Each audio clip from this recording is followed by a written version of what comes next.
It started as a normal Saturday. April 15, 1989. Liverpool vs Nottingham Forest. The FA Cup semi-final. Hillsborough Stadium, Sheffield. The sun was out. 96 people who went to watch a football match did not come home.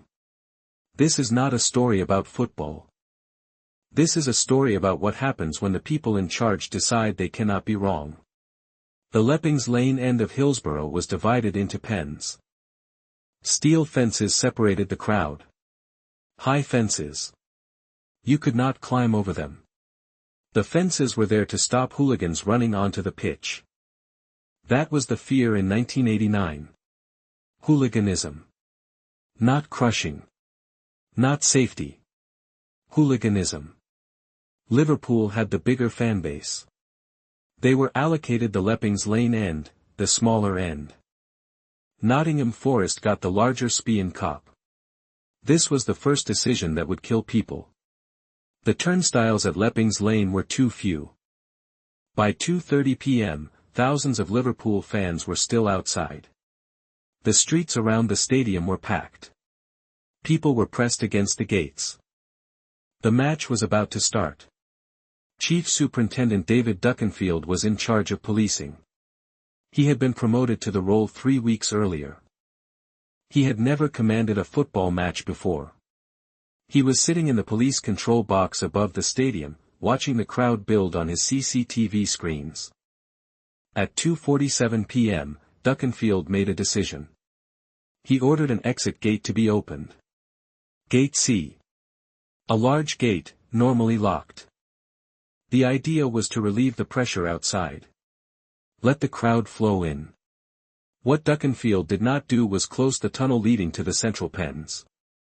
Pens 3 and 4 were already full. Dangerously full. The fans coming through Gate C saw the tunnel and walked straight down it. They had no way of knowing what was waiting at the bottom. 2,000 people poured into pens designed for 1,100. The people at the front were pressed against the perimeter fence. The steel fence. The one that could not be climbed. They could not move backward because more people kept coming. They could not move forward because the fence was in front of them. They could not move sideways because other pens were separated by more fences. They were trapped. People started screaming. They screamed at the police. They screamed for the match to be stopped. Some tried to climb the fence. A few made it over. The police on the other side pushed them back. For several terrible minutes, the police on the pitch thought it was a pitch invasion. They formed a line. They held the line. They did not open the gates. Inside the pens, people were dying. Standing up. The pressure was so intense that their rib cages compressed. They could not breathe. Their faces turned blue. Some died standing, held upright by the crowd around them. Others fell and were trampled.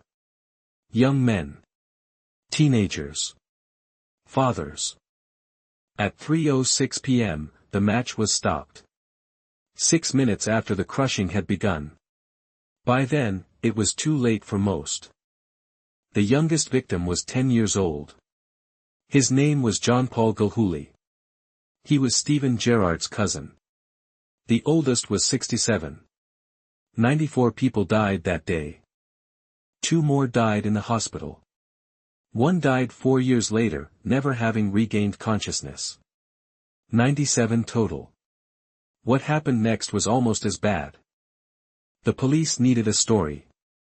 Something that was not their fault. Within hours, they had one.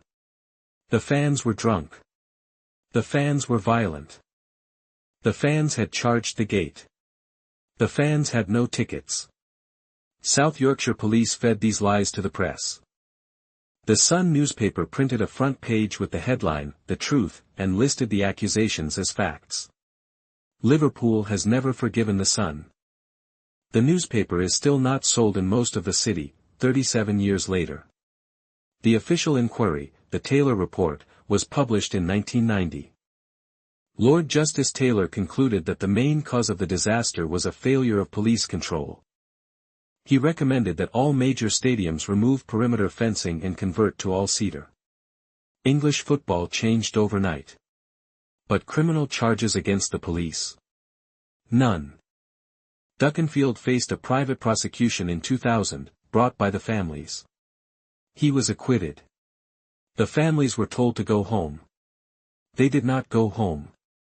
For 27 years, the Hillsborough families fought. They collected evidence. They challenged the official narrative. They demanded a new inquest. The establishment pushed back. The police union. The politicians. The football authorities. Everyone who had signed off on the original lies had a reason to keep them buried.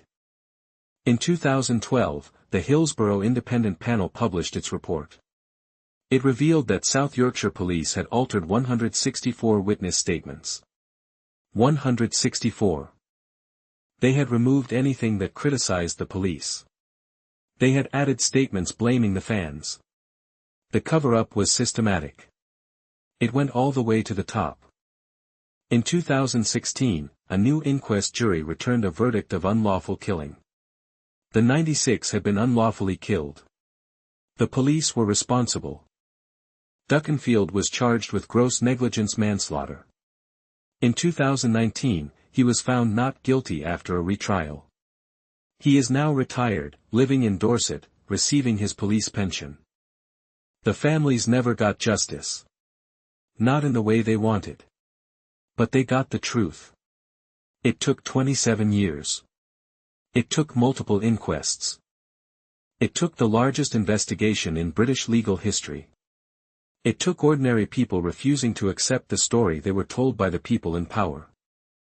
Hillsborough changed English football. The fences came down. The terraces were replaced with seats. Safety became the priority it should always have been. But it took 96 people dying to make it happen. It took 27 years of fighting for anyone to admit what actually happened that day. There is a memorial at Anfield. A flame that never goes out. The names of the 96 are carved into the stone. Every year on April 15, the families gather. They read the names. They observe a minute of silence. The city of Liverpool stops. The football stops. The fight for justice shaped an entire city. It turned grieving families into investigators, activists, campaigners. Ordinary people who refused to be lied to. April 15, 1989. A Saturday. The sun was out. 96 people got up in the morning, put on their red scarves, and went to watch a football match. None of them came home. And for nearly 3 decades, the people whose job it was to protect them tried to pretend it was their own fault. The truth eventually won. It almost always does, eventually. But the truth did not bring anyone back. It never does. What it did was force a reckoning. A police force that lied. A newspaper that printed the lies. A system that protected itself for 27 years. All of it exposed. Not because the powerful decided to come clean. Because the powerless refused to stop asking questions. The flame at Anfield still burns. You can visit it. Stand there and read the names. 96 names. The youngest was 10 years old. He never got to grow up. The flame is for him. And for all of them. It has never gone out.